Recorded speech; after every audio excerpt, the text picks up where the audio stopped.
আমি আজি সকলো বিজনীবাসী এটা ৰেল যাতে অধিকাৰ মঞ্চ গঠন কৰি ইয়াতে প্ৰতিবাদ কৰিব লগা হৈছে এইটো এটা লাজৰ বিষয় কিয়নো প্ৰায় বছৰি 4 কোটি টকা ৰাজহ দিয়াৰ ওপৰত যে প্ৰায় 1100 দৈনিক যাত্ৰী ইয়াতে যাতায়াত কৰে ইয়াৰ পাছত কিয় ৰেলে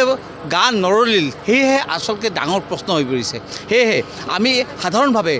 ইয়াতে আজি প্ৰতিবাদ সাব্যস্ত কৰিছোঁ এই প্ৰতিবাদত যদি আওকাণ কৰে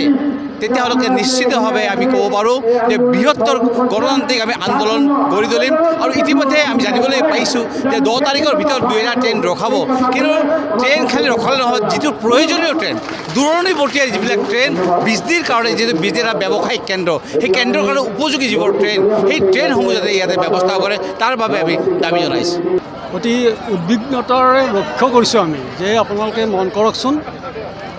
যে কেন্দ্ৰীয় চৰকাৰে আমাৰ উত্তৰ পূৰ্বাঞ্চলৰ এই ৰেল যাতায়াত ব্যৱস্থাটো উন্নয়নৰ কাৰণে প্ৰভূত পৰিমাণৰ ধন বিনিয়োগ কৰিছে তেখেতসকলে আপোনালোকে পাইছে বিভিন্ন মিডিয়াত কৈছে যে আগতে যি ধন আগৰ চৰকাৰবিলাকে দিছিলে এতিয়া চৰকাৰে বহু বেছি ধন দিছে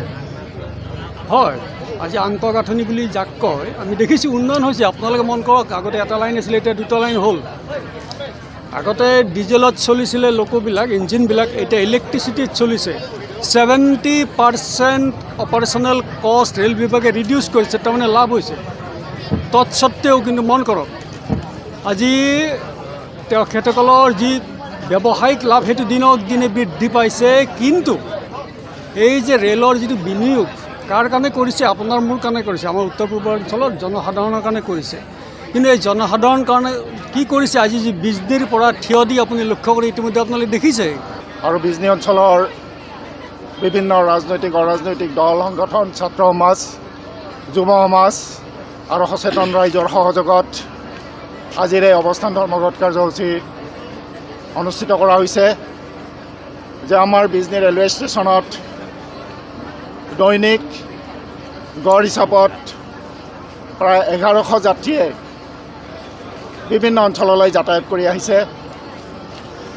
যোৱা 3টা বছৰত বিজনী ৰেলৱে ষ্টেচনৰ পৰা বিভিন্ন অঞ্চললৈ যাতায়াত কৰা যাত্ৰীৰ টিকটৰ বিনিময়ত ৰেল বিভাগে ৰাজহ হিচাপে 3,88,75,382 টকা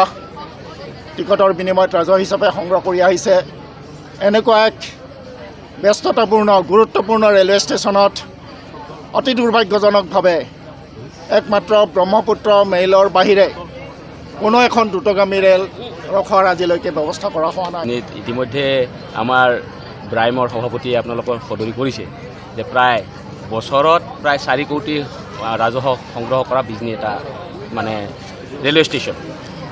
কিন্তু তথাপিও আজি বিজনীত একমাত্ৰ ব্ৰহ্মপুত্ৰৰ বাহিৰে আৰু বেলেগ দ্ৰুতগামী ৰেল নৰখে এয়া আমাৰ দুৰ্ভাগ্যজনক ইয়াৰ লগে লগে আমি এটা কথা আপোনালোকক স্পষ্ট কৰোঁ যে যোৱাটো BTC বিধানসভা নিৰ্বাচনৰ সময়ত আমাৰ ৰাজ্যৰ মুখ্যমন্ত্ৰী আহিছিলে আৰু তেখেতে আমাৰ বিজনীবাসীক হৈ প্ৰতিশ্ৰুতি দিছিলে যে 3খনকৈ দ্ৰুতগামী দূৰণিবতীয়া ৰেল বিজনীত ৰখিব কিন্তু আমি দেখিছোঁ যে এতিয়ালৈকে হোৱা নাই সেয়ে আমি আশাবাদী এতিয়ালৈকে কাৰণ আমি শুনিছোঁ যে অনাগত মানে সমাগত বিধানসভা নিৰ্বাচনৰ আগে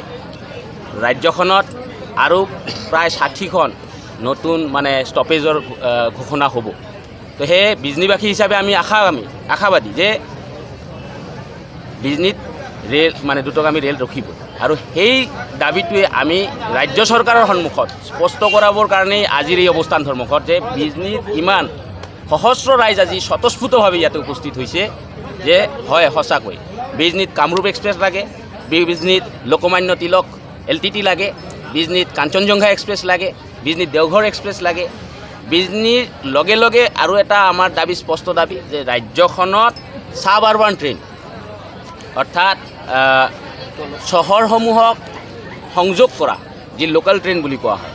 এই ৰাজ্যখনত সাব আৰবান ট্ৰেইনৰ প্ৰয়োজন আছে কাৰণ যিকোনো খবৰৰ বাবে যোগাযোগ কৰক